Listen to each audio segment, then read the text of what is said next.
A lot of people are shocked that a black man was the first one to score for the Mexican team during the FIFA World Cup opening game. But did you know that Mexico has a huge Afro-Mexican population?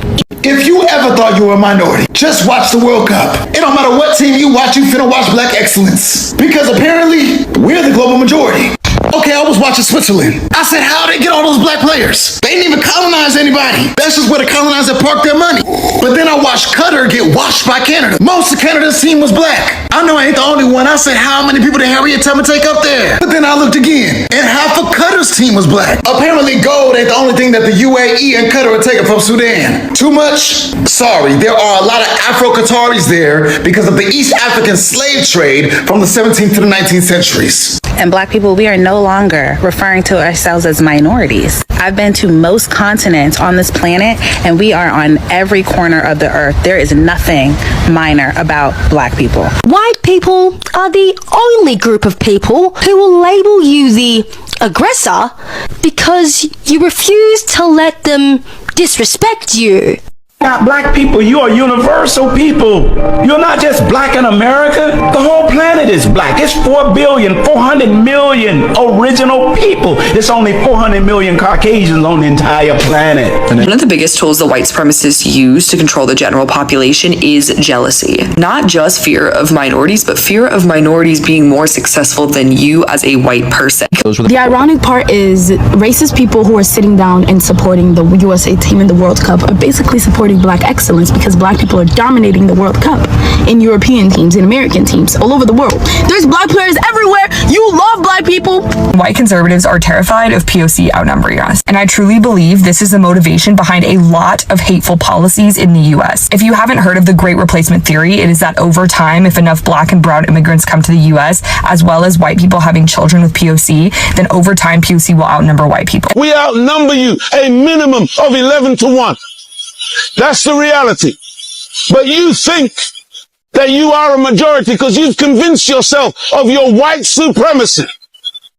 And because you currently control the news media and you currently control various strategic regions in geopolitics, you push yourself into the center of everybody's business and you convince yourself that you are so numerous and you're so... Family, welcome to this channel. I appreciate your love and support. If you haven't subscribed yet, kindly do so. I would honestly appreciate. Today we're talking about black excellence, and it's no longer a number of minority numbers or majority, but what we know is numbers tell a story. Numbers will always tell a story. So let's watch these videos till the end as we see how this black excellency is coming or it's shining during this World Cup season.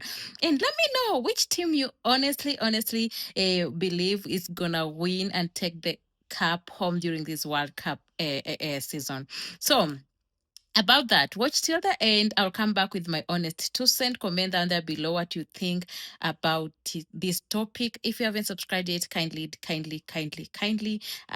ask you to support my channel by subscribing. Road to 100 subs. I appreciate you, my good people. So watch till the end and I'll come back with my honest. We're like used to talking about, we know that like black people are better at sports, black people are better at basketball and football. It's kind of a joke, but I would say that it's not that simple. We're excellent at everything. Basketball is just the only thing they couldn't stop us from doing by keeping us out of schools, keeping us out of neighborhoods, keeping us out of hospitals. They couldn't legislate it away from us. You can take a ball and hoop anywhere. You can express yourself and sing a song anywhere. That's why we dominate the arts, because they couldn't police the arts and keep us away from it. We get one generation of access and we're the CEO of Amex, or we're running a country. Nobody played tennis, and then 2 girls from Compton decided to play tennis and they're the best that have ever touched a racket. Nobody played golf. Black people don't play no golf. And then one guy was like, you know what, let me try this.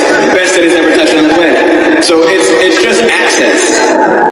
White folks, you gotta change, because within 30 years, you will be a numerical minority in the United States of America. And you had better pray to whoever you pray to or for, that people of color are not going to get even with us and treat us the way we have treated them. If you can't think of any other reason for treating people like equal human beings, think of that one. Because what you do today is creating the future. I don't think you want the kind of future that you have provided for people in the present. I may be mistaken. You may not know what's going on.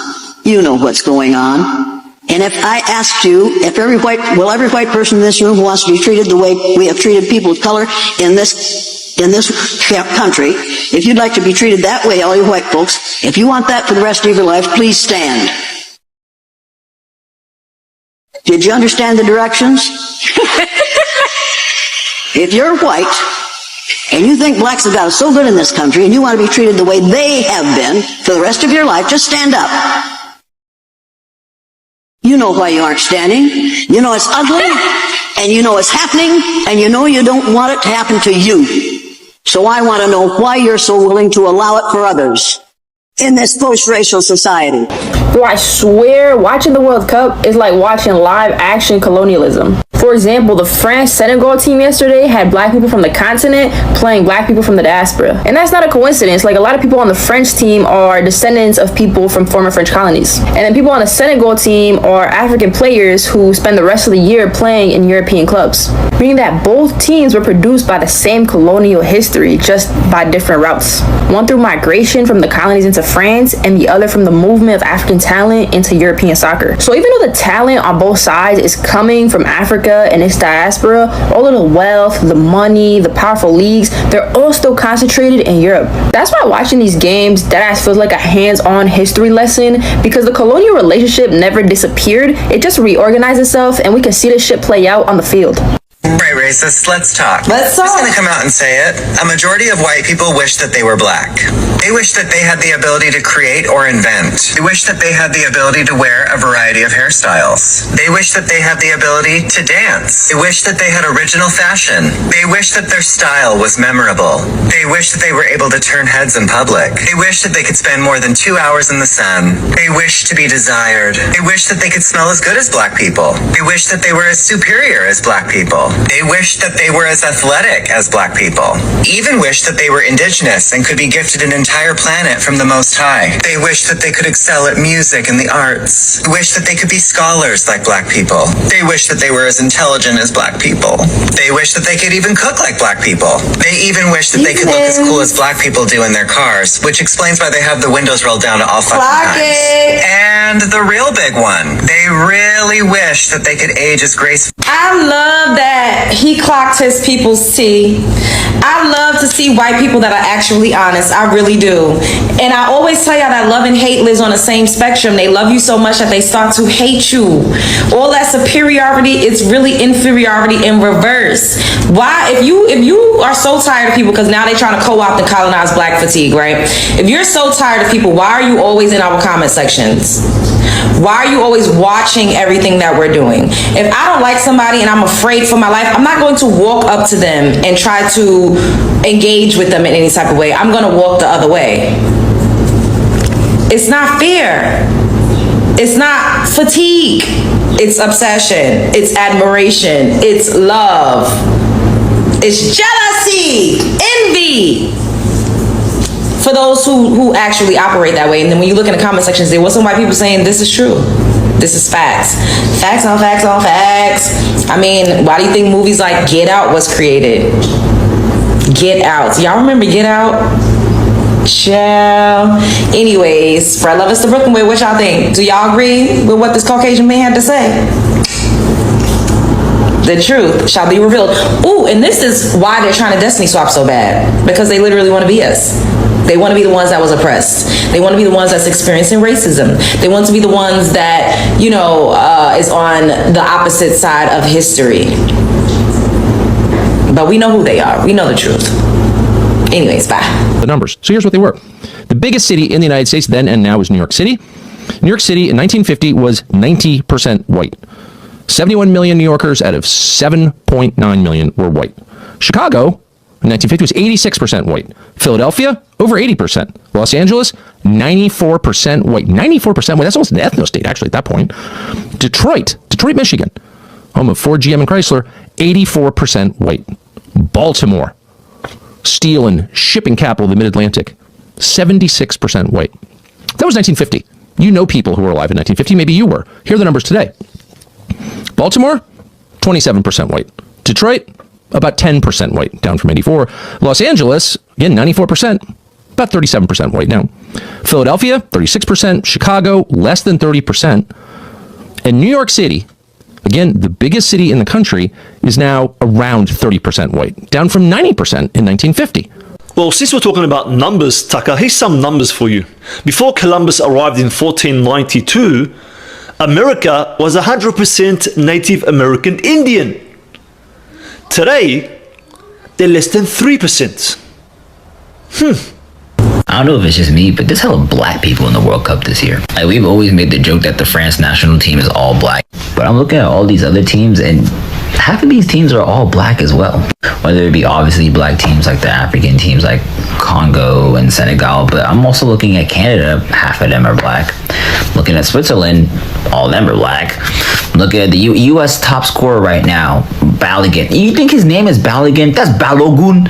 That's a Nigerian man. Germany has hella black players, from Leroy Sané to Musiala to Rudiger. The first scorer of the World Cup from Mexico was a black Mexican. England, black. Netherlands, black. Look at Sweden's striker, Isak. That is an Ethiopian man. I know a lot of it is due to immigration or colonialism and multiple different reasons, but I just find it pretty interesting because people are so quick to discredit black people in every other way. Never want us to be in any positions of power, never want us to do anything great. But the second we're doing good representing the country, all of a sudden it's, oh my gosh, go them. So go back to your country. Europe is for Europeans until it's time to play some motherfucking soccer, huh? I thought y'all didn't like multiculturalism. I thought y'all didn't like too many darker ethnicities really getting up into the pot. You know, y'all wanted strong borders until it's time to get on that field and play some foot fucking ball. Then it's Africans all up and down them lineups everywhere you go. This reality is just further proof that the Western world as we know it is built on the commodification and strategic deployment of black bodies. And the legacies of the transatlantic slave trade and colonization has left this tension of dehumanizing black people while also demanding their labor, their skill, to keep the different gears of society running, be it from culture to literal economics of working labor. And soccer falls neatly within this paradigm of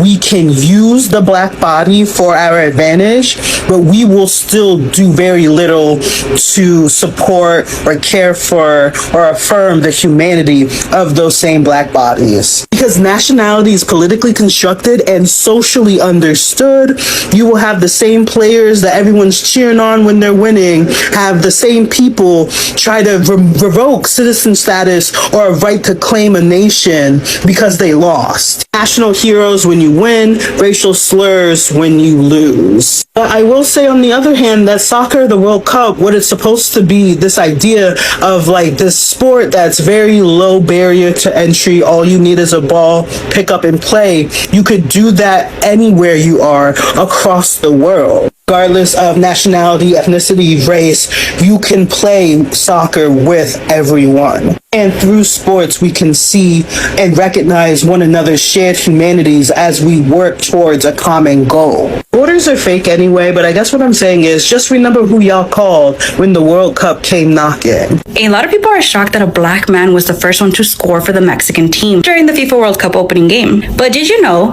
that Mexico has a huge Afro-Mexican population? Even though it sounds like a little bit because it's only 2% of the population. 2 million people identify as Afro-Mexican in Mexico.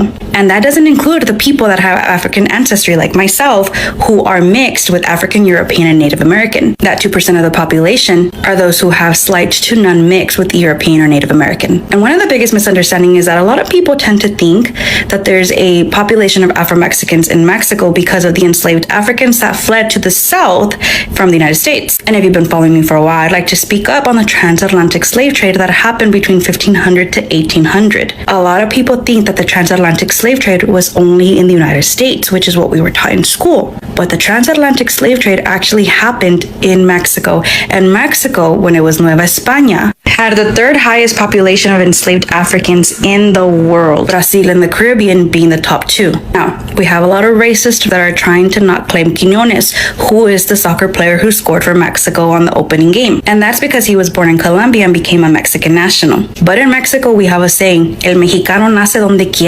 That means that the Mexican is born wherever he feels like it. Quiñones chose to play for the Mexican national soccer team, and he refused to play for the Colombian national soccer team when he was invited twice. And that's because he says that Mexico showed him the most love and appreciation. And I can't stress this enough. Mexicans in the United States, a lot of them are completely different to what Mexicans in Mexico are. If you are a black person, travel to Mexico. You are going to experience a huge amount of love. I cannot stress this enough. Mexicans in the United States have this systemic racism that was implemented to them by the oppressor, and I speak about this all the time on my social media. So if you haven't followed me yet and you haven't watched my videos, make sure you scroll down and look for all my Afro-Mexican history videos and how the Afro-Mexican history also intertwines with Black American history. Let me know if you knew this and let me know what you think in the comments below. Go back to where you came from. If you're watching this World Cup, there's one thing that we're all seeing. There's black people everywhere. The France versus Senegal game, it looked like Africa versus Africa. Everybody was black. The guy that scored the first goal for Mexico, blacker than me. The goalkeeper for Japan, we'll call him DeAndre Suzuki, black. Norway, Ecuador, black people on both teams. There are black people everywhere. Show of hands in the comments, how many of you guys actually heard about the new study that was just released? You know, the study that was analyzing the United States Census and the CDC data that actually revealed for the first time in American history that the minority births, Black, Asian, Hispanic, has now officially become the majority? Y'all heard about it, right? Black American, Asian American, Hispanic American are now accounting for 50.4% of the total births of 2025. That has never happened in American history. This is why we were called the minority. This is why we're called the minority, because the whites here in America have always overpopulated us until now. Until now. And wouldn't you have it, America's in a really fucked up place. So you mean to tell me the same time that we are becoming the majority is when all of this shit is happening? And I'm supposed to think that it's a coincidence? As ICE continues to make a career out of executing the people of color here in America, I understand they claim 2 white lives. Majority of their victims are people of color, right? As they continue to do this, government funded, taxpayer funded, it just so happens to be the same time where the minority is becoming the majority. In advance, I want to stress that I already knew the statement that I'm about to say. However, the information from this study just confirms that all of those laws governing the autonomy of women, it was never for my women. It was never for Black women. It was never for Asian women. It was never for Hispanic women. It's because you white women aren't giving birth and you guys are losing that majority stake. You're losing that majority holding. Because I don't believe that white supremacy would work in a country where you are not the majority. I don't think that you'd be able to get away with that shit. And this is why the American government is going so hard on women, because they need to force all of these white women to give birth. They're forcing y'all to have more kids. Y'all, not me. But I'm gonna leave it like this, okay? Not only am I pleased to hear that their birth rate is declining, because let's face it, we need more good people in this world, right? I am thoroughly enjoying the decolonization of the world. In every part of the world that I peek into via social media, I'm literally witnessing them turn white people away. Nobody's giving in to y'all no more. You're not welcome. I love it.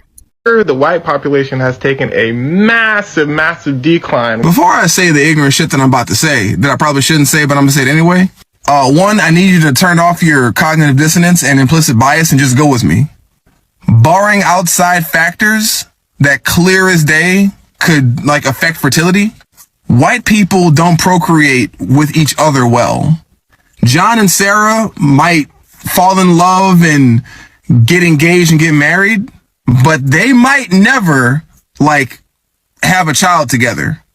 But what'll end up happening is that Sarah will go up the street to dark-skinned Deontay house, blink 3 times, All of a sudden, she's pregnant with a kid that's about my color. And what John will do is he'll go all the way across town and get Maria and Ling Ling pregnant and turn around and have a kid that's kind of tan or like have a kid with like Asian features. Either way, the children from any of these three different unions are not 100% white, nor are they 100% anything else. They are mixed.